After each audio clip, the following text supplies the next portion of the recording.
hayo ndugu zangu, ni waahidi kazi iliyotukuka mkitupa ridhaa miaka 5 ijayo.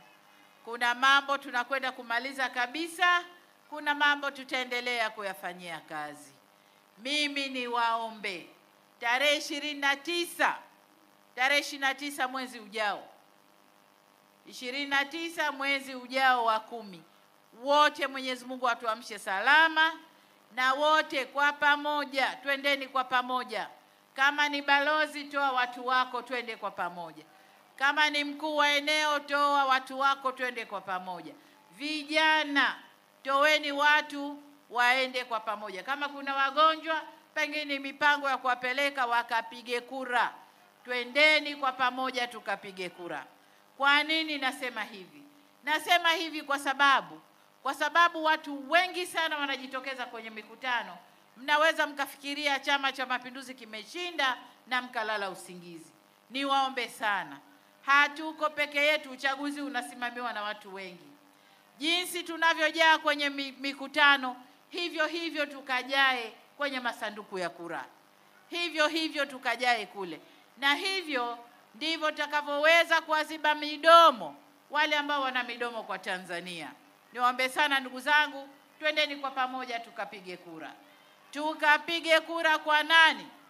Kwa mgombea urais wa Jamhuri ya Muungano wa Tanzania ambaye ni mimi nazungumza hapa, lakini kwa wabunge wetu wa majimbo ya maeneo yenu, Korogwe mjini, Korogwe vijijini, Bumbuli, wapi kule kwengine, Mlalo, Kilindi na maeneo yote mengine, twendeni tukapige kura wabunge.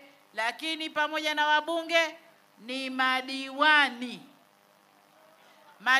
ambao ndio wanaopokea fedha na kusimamia utekelezaji wa miradi.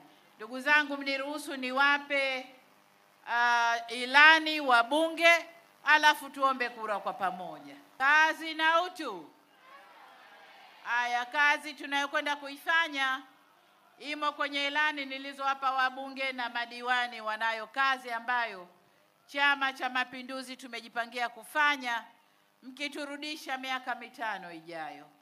Lakini lengo letu la kazi yote hiyo ni kujenga utu wa mtu, ni kuinua utu wa mtu, ni kunawirisha na kustawisha utu wa Mtanzania. Na ndio maana tunasema kazi na utu. Ndugu zangu wa Korogwe, tunaomba kura zenu.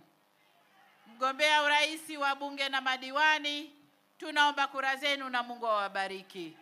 CCM oye! Kidumu Chama cha Mapinduzi! Asanteni sana, asanteni sana. Haya, tumpungie mkono wa heri mgombea.